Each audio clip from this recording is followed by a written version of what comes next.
Hello बच्चों, कैसे हो आप सब। आशा करते हैं आप सभी लोग ठीक होंगे। यदि आप हमारे चैनल पर पहली बार आए हैं तो हमारे चैनल को सब्सक्राइब करें, लाइक करें, कमेंट करें और शेयर करें। यदि और बेल आइकन की घंटी को प्रेस करना बिल्कुल ना भूलें।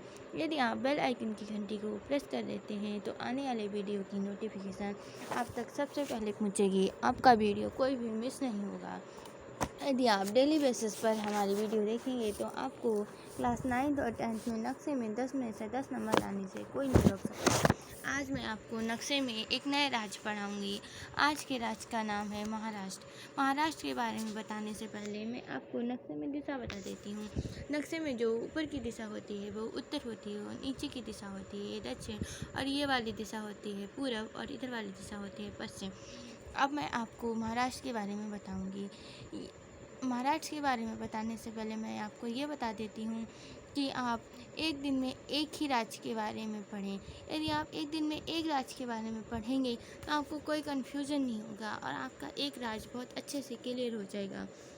और आप 29 दिन में अपना पूरा नक्शा क्लियर कर सकते हैं, यानी 10 में से 10 नंबर क्लियर कर सकते हैं। और 10 नंबर का 70 में से करने को आता है, या आप 10 नंबर कर लेते हैं तो आपसे 10 से ज़्यादा % का आप नंबर गेन कर पाएंगे और आपकी अच्छी रैंकिंग आएगी, क्योंकि ये पेपर पूरा थ्योरेटिकल होता है तो नंबर आने के चांस ज़्यादा तो नक्शे में होते हैं, और जो ऑप्शनल क्वेश्चन होते हैं उसमें होते हैं। इसलिए आप नक्शे को ध्यान से पढ़ें और ध्यान से भरें। आज मैं आपको महाराष्ट्र के बारे में बताऊंगी। मैंने महाराष्ट्र का जो अलग से नक्शा है वो इधर लगा दिया और इधर इसलिए दिखाया गया है कि आपको जब नक्शा भरने के लिए मिले तो आप पहचान सकें कि नक्शे में महाराष्ट्र कहाँ है। अब महाराष्ट्र में मैं आपको बताती हूँ मुंबई के बारे में। ये है मुंबई।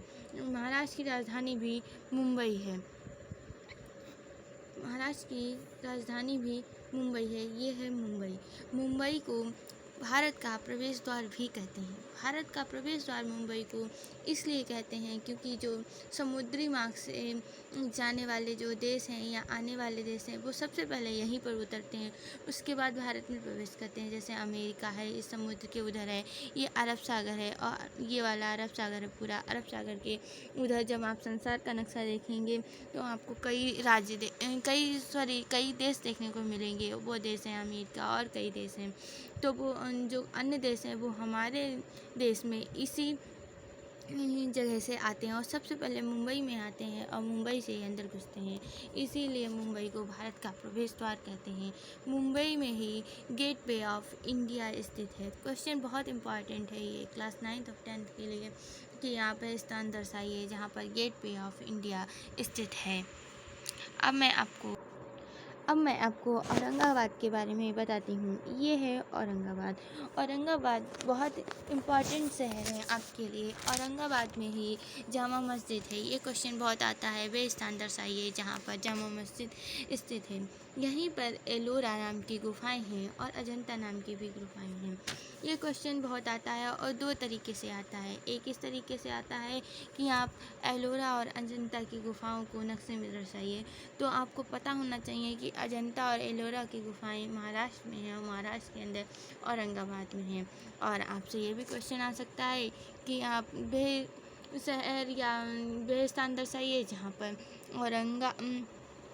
एलोरा और अजंता की गुफाएं हैं। तो आपको औरंगाबाद याद रखना है। औरंगाबाद में जो गुफाएं हैं वो चित्रकारी के लिए प्रसिद्ध हैं, यानी पेंटिंग के लिए। यहाँ पर बहुत अच्छी अच्छी पेंटिंग की हुई है। अब मैं आपको यहाँ पर और बारे में बताती हूँ। जो मुंबई है, ये है मुंबई। मुंबई में ही भारतीय राष्ट्रीय कांग्रेस की स्थापना हुई थी और भारतीय राष्ट्रीय कांग्रेस का जो प्रथम अधिवेशन हुआ था वो भी मुंबई में हुआ था। अब मैं आपको यहाँ पर पुणे के बारे में बताती हूँ। पुणे के बारे में बताने से पहले मैं ये सब क्लियर कर देती हूँ ताकि आपको सब कुछ अच्छे से दिखे। ये है पुणे। पुणे में ही लोकमान्य तिलक ने होम रूल की स्थापना की थी। पुणे भी एक बहुत बड़ा यहाँ का शहर है और पुणे में भी बहुत अच्छी खासी विकास हुआ है और एक पर्यटक स्थल भी है। ये है अमरावती। ये भी बहुत एक प्रसिद्ध शहर है यहाँ पर बाबा भोलेनाथ का वेंकटेश्वर मंदिर है। क्वेश्चन बहुत आता है कि वह स्थान बताइए जहाँ पर वेंकटेश्वर मंदिर स्थित है। तो वेंकटेश्वर मंदिर अमरावती में स्थित है। मुंबई में ही एक मुंबई पत्तन है। आपको नाम से ही पता चल रहा है कि मुंबई में मुंबई पत्तन या मुंबई पोर्ट, यहाँ से ही कम से कम भारत के आधे से ज़्यादा जो माल होता है उसका आयात और निर्यात होता है। मैं अब आपको नासिक के बारे में बताती हूँ। ये है नासिक। हमारे देश में कुंभ का मेला 4 जगह लगता है, वो है इलाहाबाद, देहरादून, नासिक और उज्जैन। तो एक मेला नासिक में लगता है, तो नासिक भी बहुत इम्पोर्टेंट है। ये क्वेश्चन आता है, ये वे स्थान दर्शाइए जहाँ पर महाराष्ट्र में कुंभ का मेला लगता है, तो नासिक। या ये ऐसे भी क्वेश्चन आ सकता है कि कोई भी एक कुंभ का मेला जहाँ लगता है वे स्थान दर्शाइए, तो आप नासिक, इलाहाबाद और कई जो हैं, मतलब जहाँ जहाँ कुंभ का मेला लगता है आप कहीं से भी बता सकते हैं। देहरादून में नहीं, हरिद्वार में लगता है। सॉरी, गलती हो गई। जैसे उसमें हरिद्वार, नासिक, इलाहाबाद और उज्जैन में 4 जगह लगता है। तो आप कहीं भी नाम लिख सकते हैं। अगर नाम ना दिया गया और आज का और आपको महाराष्ट्र का बताना हो तो आप नासिक करके आएंगे। अब मैं आपको बॉर्डर के बारे में बता देती हूँ। आपको बॉर्डर याद करने की बिल्कुल नहीं ज़रूरत है। आप नक्शे से ही देखकर बॉर्डर बता सकते हैं। आप इस वाले नक्शे को पूरा ध्यान से देखिए। मैं ये सब क्लियर कर देती हूँ ताकि आपको अच्छे से दिखे। ओके, अब आप देख सकते हैं कि ये है महाराष्ट्र की जो सीमाएं हैं वो है इधर कर्नाटक। ये है कर्नाटक से करती है बॉर्डर से, इधर गुजरात से करती है और मध्य प्रदेश और तेलंगाना से करती है और इधर है आंध्र प्रदेश से नहीं करती। बस इतने ही राज्यों से शेयर करती है। आपको बॉर्डर याद करने की बिल्कुल नहीं ज़रूरत है और ना ही मैं आपको कोई ट्रिक बता रही हूँ, क्योंकि ये जब मैं आपको बहुत सभी राज्यों के बॉर्डर के बारे में बताऊंगी और ट्रिक बताऊंगी तो आप खुद कंफ्यूज हो जाएंगे कि कौन सा राज्य किस राज्य की ट्रिक है। इसलिए अब नक्शे को ही ध्यान से देखिए और बताइए।